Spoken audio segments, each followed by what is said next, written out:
Hey everyone, welcome to Pinot and Policy, where we have conversations about government policy, politics, wine, with a little bit of levity mixed in. Your hosts, Eric Settle and myself, Rafe D'Amico, are here to hopefully bring what we consider interesting perspectives on these topics. You have a Boomer and a Gen Xer. I'll leave it to you to guess which one is which. And we explore these different realms together from our varying perspectives. And our hope is to have civil discourse on what at times can be contentious topics so that we can better understand the varying perspectives as well as our world. Eric, what are we going to talk about today? Well, thanks, Rafe. We've made it to episode number 10. But How about it? But it's hard to believe, we started this thing, we've made it to double digits. And we're very excited. So, Rafe, we're going to talk a little bit about Donald Trump and the battles that he's having with big law, with the media, and with academics, and what that is, what presents the biggest challenge to America as America sort of deals with his efforts to control those areas. We're talking between law, media, and his ongoing battles with universities like Harvard, right? Correct. Okay. And to try to decide which. And we'll talk about like what's more problematic. Okay. Then we'll talk a little about the Trump tariffs and the trade war, and even as we speak, it stopped and it started again. But we'll talk a little about also the courts and the kind of work they're doing. We'll talk a little about our governor Gov Shapiro, who was in the city talking to the folks in Chinatown, telling them he never wanted a stadium, and now let's. Why would you do that? Yeah. I don't know why he'd ever do that. Yeah. Then we'll talk about the victor Larry Krasner, who yet again, despite being given up for dead, is yet again the likely new DA. Although we'll talk about a wrinkle that may confront him in the fall. And then finally, we'll talk a little bit about a guy named Steve Harmelin that was privileged to know, who left us this month and had a chance to learn a little bit more about him and his memorial service. But before we get started, I just want to remind everyone that these are my opinions and those of Rafe's, and not of RCCB, where I am currently senior counsel, leading their healthcare practice. Or anyone I work with or anyone I'm associated with. Friends, family, it's all on me. Sounds good. So what I like about this is we're kind of going to take like a top-down approach. We've got two Trump topics, then we've got a state and city topic or topics, and then we go even more hyper local with a Philadelphia native that we're going to talk about in loving memory. So this is great. So let's start with the fun, contentious stuff. Okay. All right. So look, obviously we have watched over the last, I guess it's 4 or 5 months now, the president issue a series of executive orders that have sought to punish large law firms. He's brought a number of lawsuits against media companies, complaining about their coverage of him. And he issued a number of series of executive orders against universities, but he has really sort of zeroed in on Harvard University. And it seems like every other day he fires another arrow at them from his quiver. And the question is, of those sort of is most troubling for the United States, for people in the United States? Which area, which attack, if successful, would create a bigger problem? Are you, yeah. So, hold on. It said that your recording stopped because of an incoming call. Oh, a call did come in. Did it stop? We're still rolling. Let's keep rolling. I think we're good. Keep rolling. All right, Let me what happens to live TV, people. Let me just put on Do Not Disturb. Okay. Eric's a really popular guy. We're witnessing it firsthand.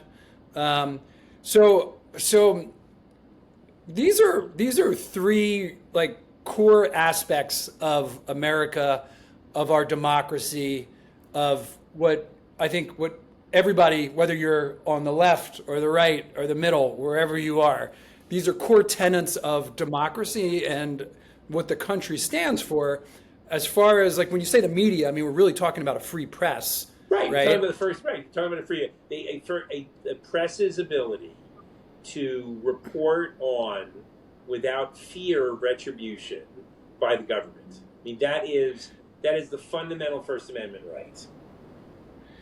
And then, with the legal aspects, this is what makes up our laws. Like, without the rule of law, what do we have? Right. Right. The Constitution basically guarantees all sorts of legal rights. A right to a jury, a right to be heard. All these rights that are in the Constitution, including the original Constitution and the Bill of Rights, are all based on the fact that you'd be able to hire a lawyer who could go to a court and say, your rights, your constitutional legal rights are being violated. And if lawyers can't do that, okay, then you can't fight with the government effectively. So, since your background is a legal one, and my background is one in media, why don't we take this, have a little fun with it? Okay. And I'm going to argue that the most important aspect, if we had to say like there's one hill that we're going to die on and that you can't give up, I would argue it's besides my inherent bias just with my background, I'm sure that affects my decision with it, but I would argue that the First Amendment is the most important. That otherwise those laws mean nothing. So why don't I argue on the side of the media battle, and you argue on the side of the legal battle? Sure. Should I get some wine for this? If you have it. Is this going to get ugly? No, I think we'll be okay. I don't know. We made it through 10 episodes or 9 episodes without yelling at each other. So is this the 10 episode itch? Yeah, we'll see. So why don't since you are more articulate and have more wisdom and experience than me, why don't you go first? Right. So I think the attack on big law. Hold on. You notice how, for anyone listening or watching, he didn't even argue. He didn't even put up a fight when I said, you're more articulate, more wisdom, smarter. Yeah, no, right. Exactly, Rafe. Let me. Right. Okay. So the issue with big law is specific attacks on law firms that either employed people he didn't like Robert Mueller, okay, or took cases for example, Hillary Clinton or the Democratic National Party or the lawyers that represented Dominion against Fox and the whole defamation case around fake election results. That he specifically said that those lawyers could no longer practice in federal court, could no longer have a security clearance, and their clients were not allowed to, if they were no longer to work with the federal government, which essentially put those law firms out of business. In other words, if I'm a lawyer and I can't go to court, if I can't get into the federal courthouse, okay, I'm out of business. If I'm a corporate lawyer, okay, and I can't do work with the government, my client has to fire me. So you know what's worse than that?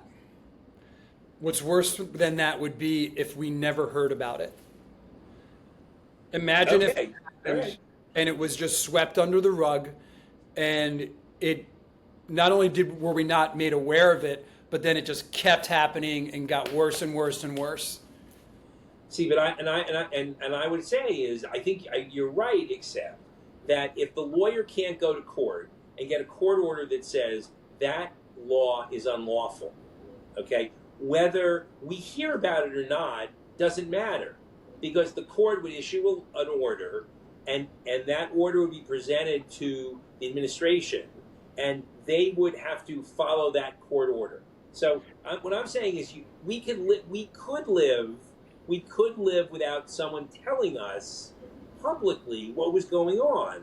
If we didn't read it about in the newspaper, if we didn't see it on television, we wouldn't know about it and we wouldn't care about it. And I think it's really important that people know what's going on. And there's all sorts of stuff going on right now, almost on a daily basis, that gets reported on. So I'm not saying you're wrong, but I'm saying without the ability to go to a court to seek redress from my government's actions, the whole thing falls on its face. Right, but if that judge is bribed, or the person putting the order in gets threatened or attacked or worse, and we don't find out about it, this is for me, freedom of the press is the biggest safeguard for our democracy. It's literally the lifeblood of our democracy. It gives us transparency, accountability. We get to do this. We get to have public discourse. And without it, even the best legal system could be co-opted or even corrupted without public scrutiny. Okay, and by the way, I'll make the argument that says, okay, so we don't have lawyers anymore. Okay, right. But we still have elections. Okay, so if the media informs us as to all the terrible things our elected officials are doing, okay, the media can we can elect new people. So we can have the awareness then to say we need laws. We can have the awareness to say we need to have people to be knowledgeable and enforce these laws. Without that knowledge, it all starts from that empowerment of knowledge and that transparency that comes from freedom of the press. I'm agreeing with you. I'm saying if you could actually operate a country that didn't have lawyers, that didn't have law firms, that just had, the population voting. Because it is the number one check on government. So then I guess is that a conclusion? Did I sway you to the media being the most critical and important? No. I, as a skilled lawyer, I just gave you a better argument to potentially defeat me. I still think that coming after individual lawyers and law firms is harmful. And by the way, what's interesting about what's happened there, you see on the media side too. So some of the media companies have settled with the administration. ABC settled. CBS is talking about settling, and apparently the story yesterday was they're willing to settle for like $15 million, and Trump wants $25 million. What happens to that settlement money? Who gets that? Well, it's interesting. The ABC money is going to the Trump library, along with the Qatari jet.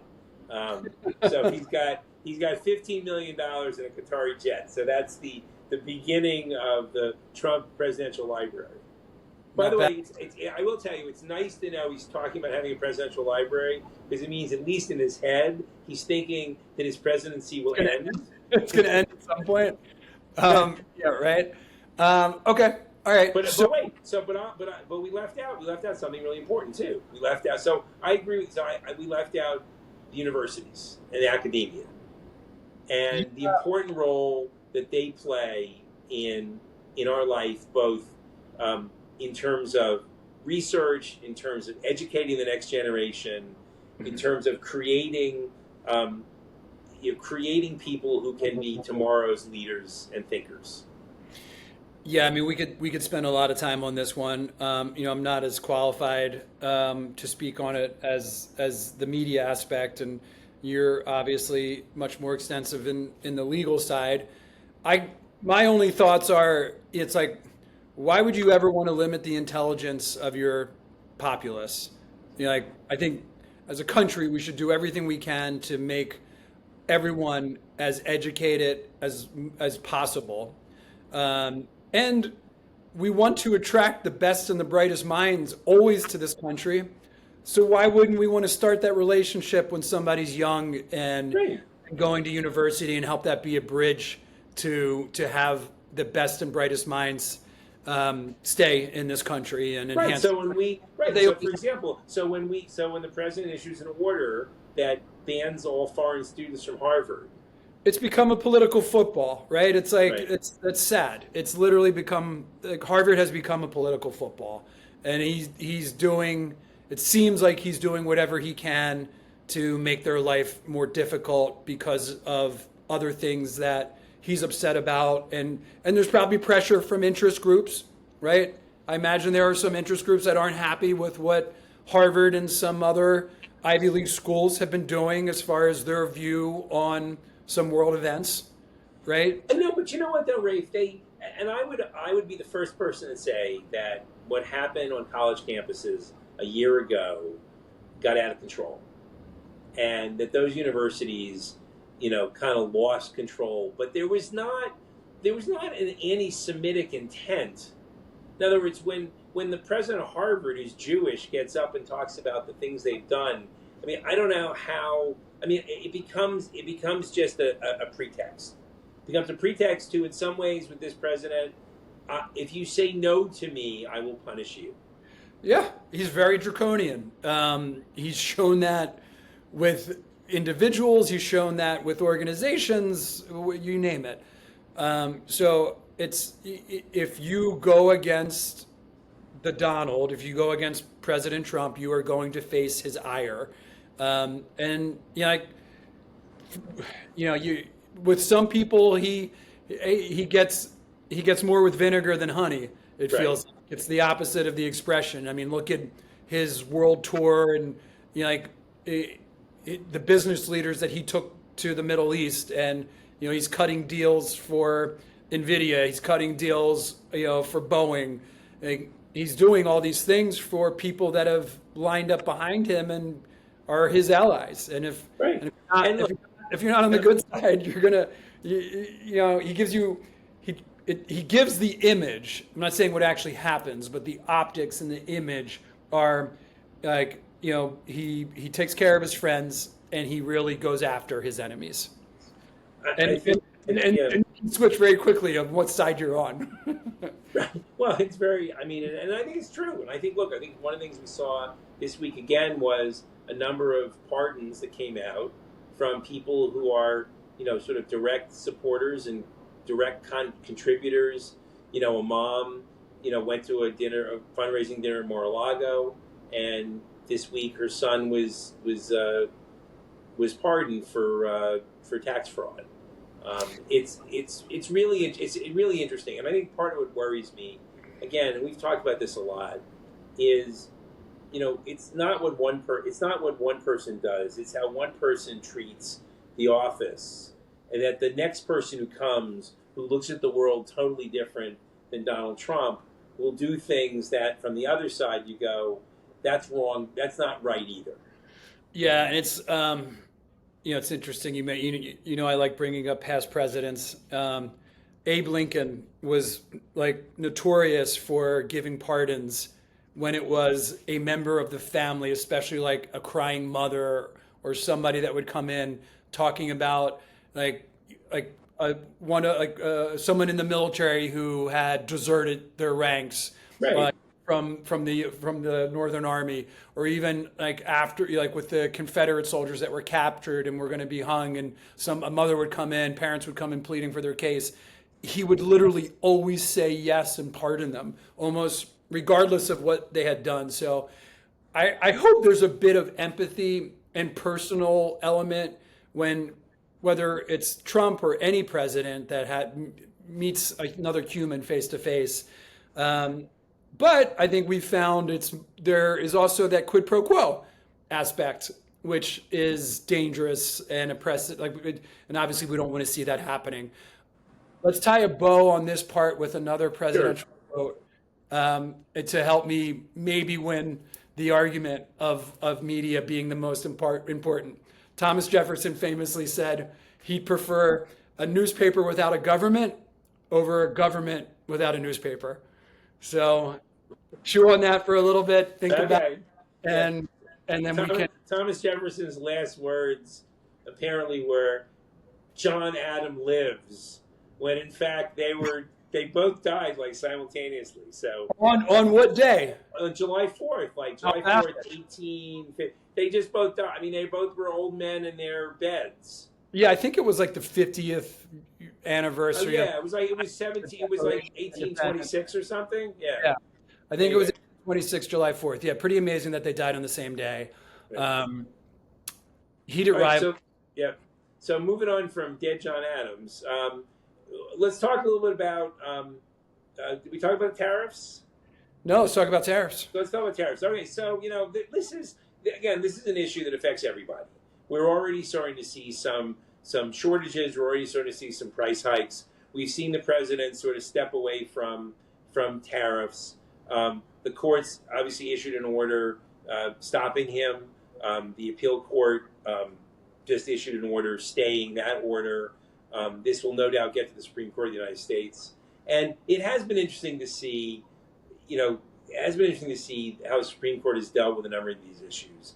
And I feel pretty comfortable that part of I would say the president's attacking the judiciary all the time, but so far he has followed the rules, he has followed court orders, except for Mr. Abrego Garcia, who I think is still in El Salvador.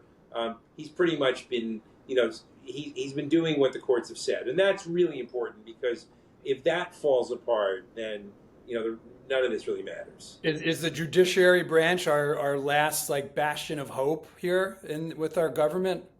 It's interesting. Obviously federal judges have lifetime appointments, so they're not subject to politics. And so far, again, that's not fair. So far, so good says I have a point of view on this. I think so far they're doing their jobs. And at the Supreme Court of the United States, you're starting to see a coalition. You're starting to see 5 votes. I think you have the 3 justices who are more liberal, Chief Justice Roberts and Justice Amy Coney Barrett, starting to form this group of 5 that creates 5 votes to support fundamental constitutional rights.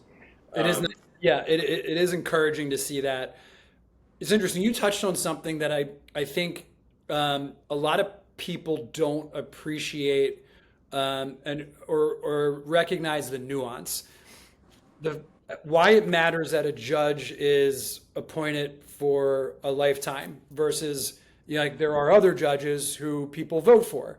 Right. And can you opine a little bit on why that matters? Because you kind of touched on it. Right. Because we're not seeing it so much here in the U.S. because the system is set up the way that it is and it's working. But there are a lot of South American countries, Central American countries too, however you want to define it, that right now there are arguments where they want to have all judges be able to be elected. And there's an argument that says, oh, well, this is democracy. Why shouldn't we be able to elect judges? And it's the people's choice. But it opens up a whole other can of worms. Can you? Yeah, I think look, I think there's kind of two ways that judge in the United States, 2 ways that judges, they're either appointed in the federal system for life, so Supreme Court justices, district court justices, all those are lifetime appointments, and state courts are all elected. And the reason why, in my view, appointed judges work better is, look, it's as political. I mean, let's not get it wrong. There is super politics involved. But once those judges are on the bench, they then have the freedom to call it like they see it. They can call balls and strikes without worrying about having the electorate be angry. And let me give you the example we're going to have. We didn't see it in the primary, but in this fall, there's a retention election. So in Pennsylvania, Supreme Court justices are elected for 10 years, and then every 10 years they have a retention election where the decision is, should they stay or not? Okay? And most of the time, judges are retained. Every once in a while, they're not. Sometimes because there's been some scandal. But this year, because there are 3 Democratic justices of the Pennsylvania Supreme Court that are up for retention, watch for a negative campaign against these justices to try to throw them off the court. In a way, a negative ad campaign that we obviously see in, normal campaigns. You never see that for justices. It's incredibly rare. It's incredibly rare when you see it. Yes, and it's going to be really ugly because these 3 these three justices who've all done a good job, okay, are going to be subject to incredible attacks, including one of them I feel the worst for is Justice Kevin Dougherty, who's been by all accounts, an excellent justice. He's the brother of John Dougherty, convicted felon, labor leader. So you're just going to see ad after ad of the two of them together, and I just feel like it's going to be terrible because the Republican Party has decided that, hey, if they can knock these three guys off the court, then the next election, okay, they'll be able to elect somebody, so they can try to get control of the Supreme Court. So I think it's very subtle, but it's very important when you have lifetime tenure, because it does give the judiciary an independence, not free of not free of politics, but an independence to do what's right most of the time. So now that and thank you for that explanation, because it helps highlight like the nuance there, and back to our federal or Supreme Court judges and the tariffs. Now that they said, okay, President Trump, you can't do this, does that mean he's actually going to stop? Like, do the tariffs go away? Well, look. So I think the answer is that it's interesting what even the court said, that the trade court that ruled yesterday. They said the president can't use these certain emergency powers to impose tariffs, but there are other ways. There are other. I think what a lot of the courts are saying is like, look, there are things you're doing that are just not legal, but it doesn't mean there aren't other ways to do it. In other words, even for example, the Qatari jet that's been, that's on its way. A president can accept a foreign gift with the approval of Congress. So he can go to the Congress, and right now it's a Republican-controlled House and a Republican Senate. He can say, "Listen, I want the jet. It's an important thing for the country, an important thing for me.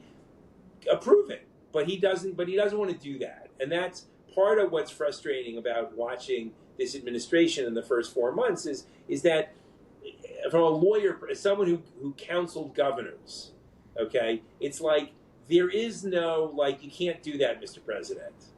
Mm-hmm. And what the courts are stepping in and saying you can't do it that way. So I think with the tariffs, what's going to happen?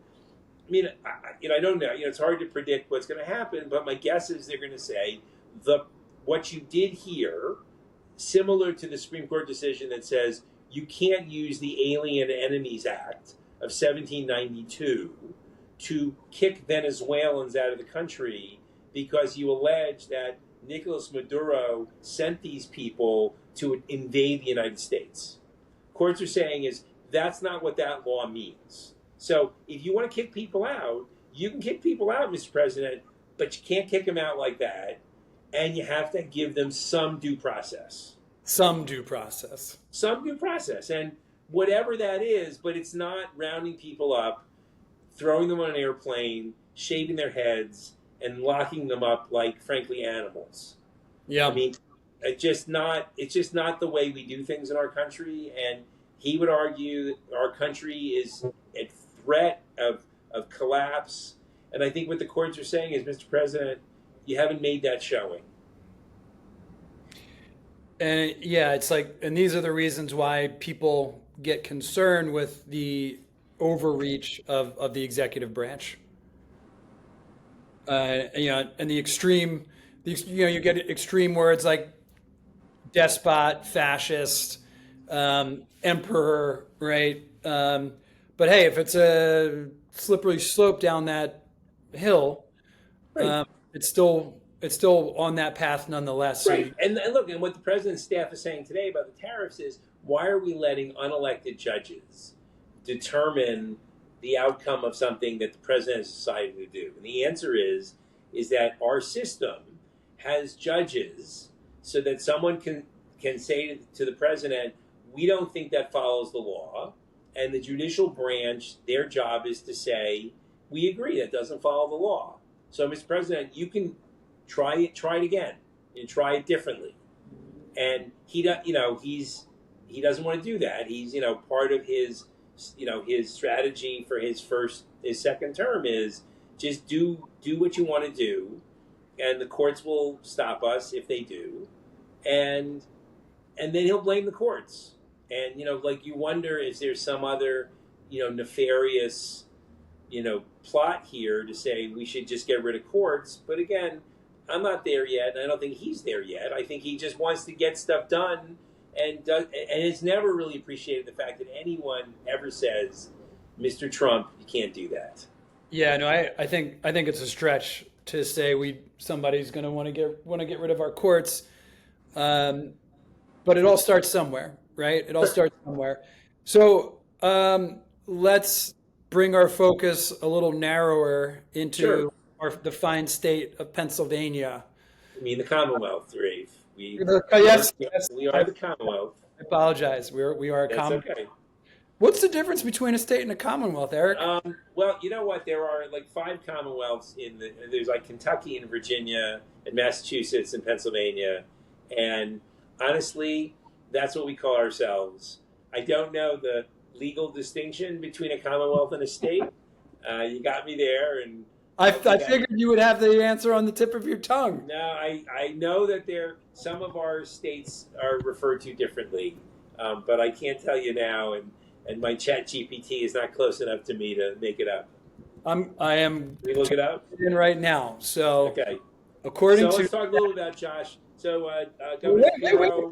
Wait. ChatGPT is fast. It gives me an answer like that. Okay, what's the answer? So there are 4 U.S. states that call themselves Commonwealths. You nailed them: Kentucky, Massachusetts, Pennsylvania, Virginia. They have no legal distinction from other states. Right. These states are termed Commonwealth for their official names, colonial era, blah, blah, blah. Yeah, that's it. They follow the same federal structure, pay federal taxes, elect representatives, have equal standing in Congress.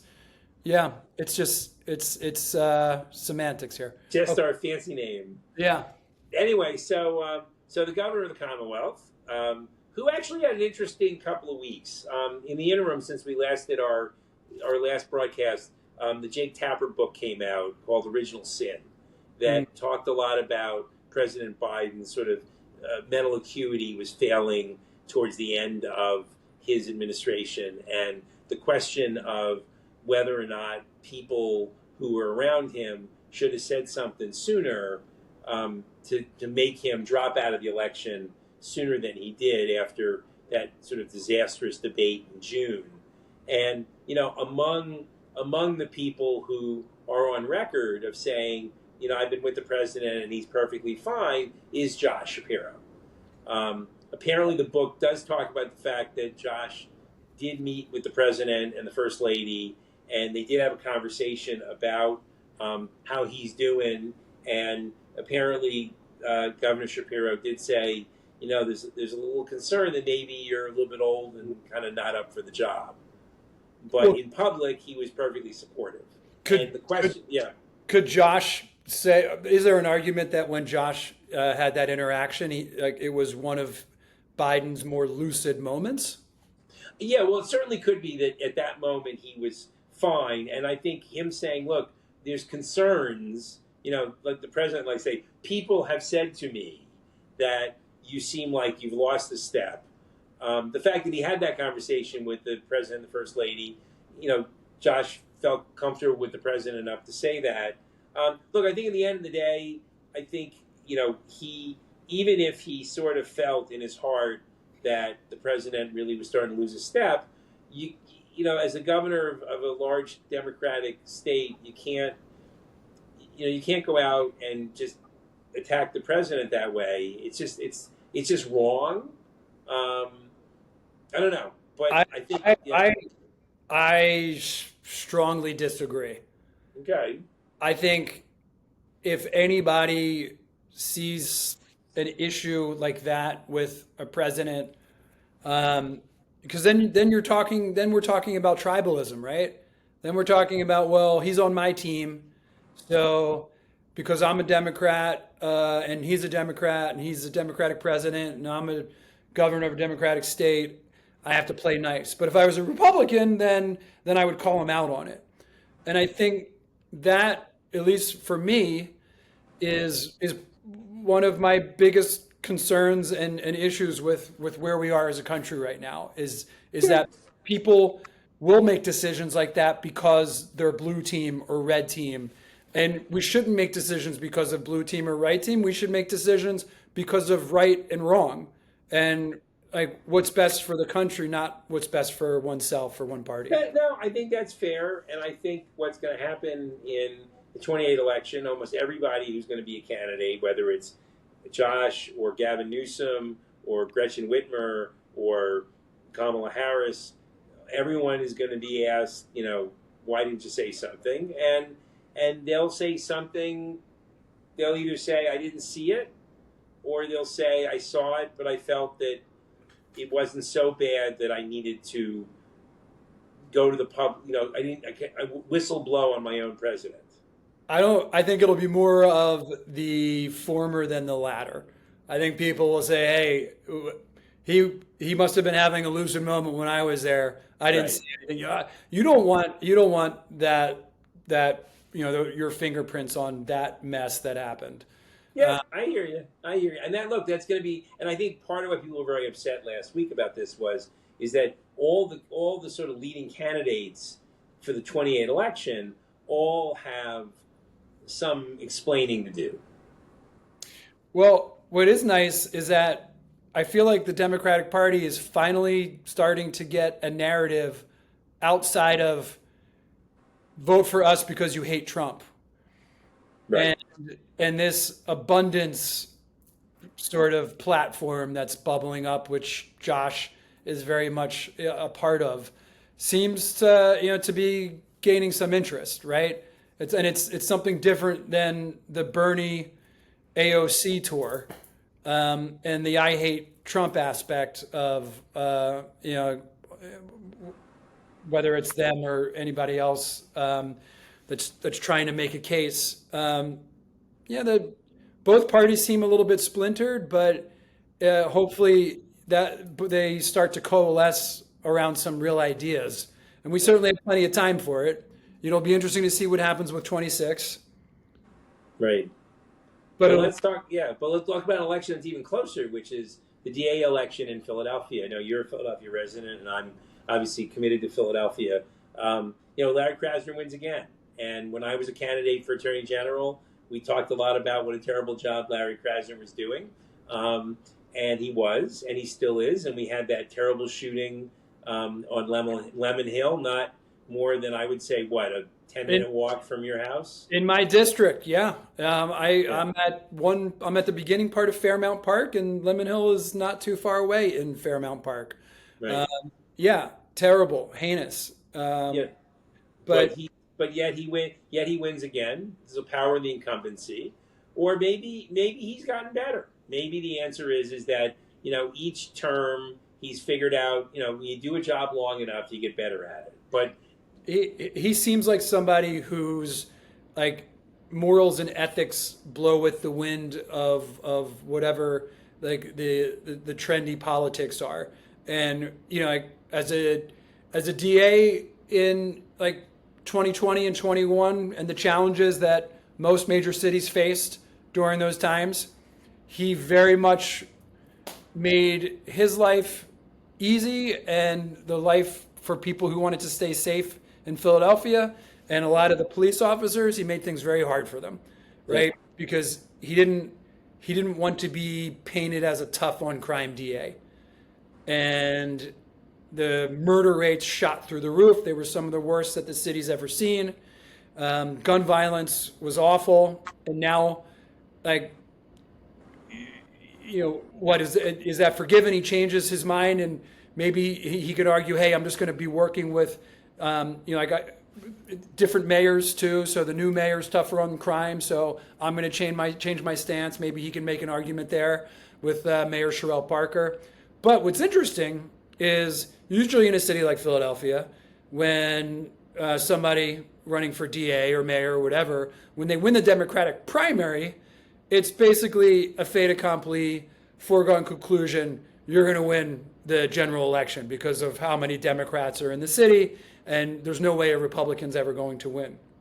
What's interesting in this case is the fans of the challenger to Krasner, they wrote his name in for the Republican. Correct. What, Right. what happened there, Eric? Well, it's interesting. So you have the rule in Pennsylvania, rule in Philadelphia is if you get 1,000 write-in votes, you get to be on the ballot. I mean, that's enough to get you on the ballot. So Judge Dugan, who ran some really nice ads. I mean, I'm sure you saw them as well. I mean, seems like a stand-up judge. Probably would have been a better kind of tough on crime prosecutor. He says he doesn't want to run as a Republican. I haven't seen the latest of what he's going to do. I mean, I think he's got to be convinced that he can win.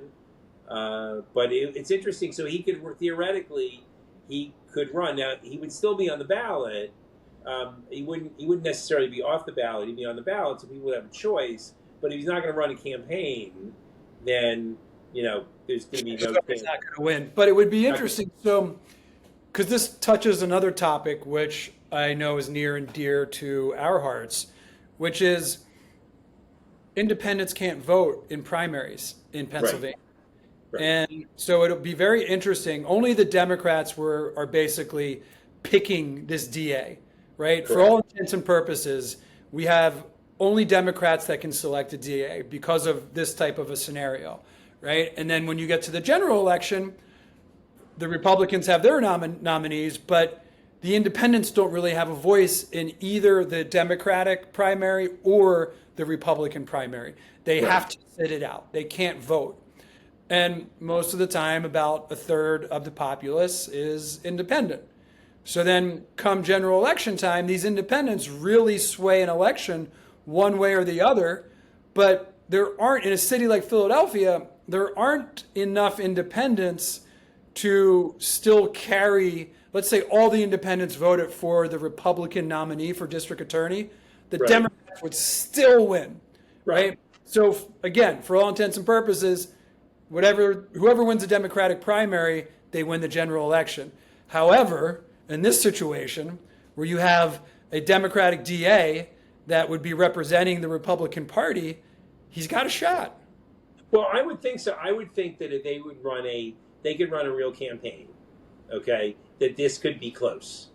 Because I think that the independents and a number of Democrats would be supportive of a change in this office. Mm-hmm. And I don't know whether he feels like the reason he's not doing it is because he feels like he's going to ruin his career. I don't know. I mean, like, if you want to be, he is a guy, appears to be a guy kind of in his, early mid-60s. So it seems to me that if you really legitimately want to be the DA of Philadelphia, as much fun as it is to be done in May when you win the primary and then you win the general in Philadelphia, if you really want to be DA and there's an opportunity to be on the ballot in a material way, I would think the people who gave him the money to run those TV ads would say, listen, I know you want to go back to being a judge, but if you're sincere, you should want to do this. And I would think he would want to do that. But so far he hasn't. But, obviously there's time to make that decision. We shall see. We shall see. So let's drill down further. Okay, so let me just tell a little bit about a guy who I knew in my lifetime, a guy named Steve Harmelin, who was the co-chairman of Dilworth, a major firm in town. Steve was a great lawyer. He was a lawyer's lawyer. But more importantly, Steve is one of those guys who found a way to both make a difference in his family and also in the city he lived in. I admire someone like Steve. I've been fortunate enough in my career to both be able to make a difference to my family, but also to do some major things in the community. But Steve's record is just amazing. He was the person who basically got the National Constitution Center done. He was chairman of that institution for a number of years. He was instrumental in creating the Barnes on the Parkway, moving the Barnes Institute from Marion out to the Parkway, where it's now a world-class museum where everyone can see this beautiful collection. And the other thing that less people know about, and it's a little obscure, but there was this painting called The Gross Clinic. The by a painter named Thomas Akins, who was a Philadelphia painter, and he created this enormous painting that followed Dr. Gross, doing surgery at what was then still Pennsylvania Hospital, and it's this enormous canvas. And back in 1990, let me think, it was like 2007.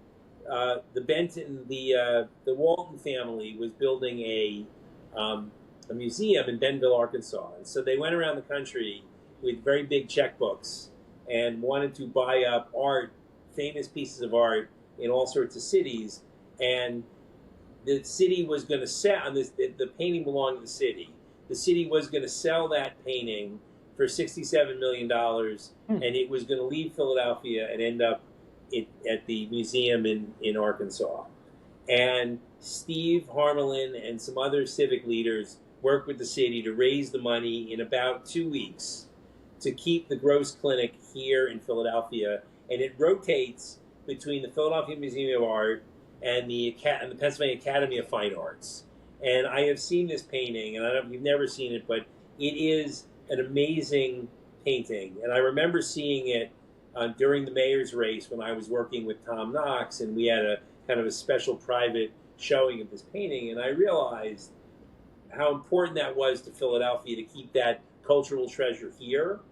And what an amazing portrait. It's like, it reminds you of, some of the great portraits you've seen at the Louvre or at the Vatican Museum, these sort of huge canvas. But he was a great person, and he was a lifelong Philadelphian, and he'll be missed. What an amazing legacy. I mean, Yeah. The Barnes, the Constitution Center, keeping priceless pieces of art in the city. That's, it's, like a lot of stories. I appreciate you telling the story and sharing the story, because a lot of stories like that don't get told, but they need to be told. That wraps us up for today. For our listeners and viewers, if you want to leave a comment, who won the debate between me and Eric? What is more important to our country? Right, big law, Big law, or big university. And look, you can pick big university, and then Rafe and I both lost. And we both lose. Anyway, thank you for tuning in. Please make sure you like and follow. You can hear and watch us on YouTube, on Spotify, on Apple Podcasts, and we appreciate you tuning in as always. Thanks, Rafe. See you, Eric. Bye-bye.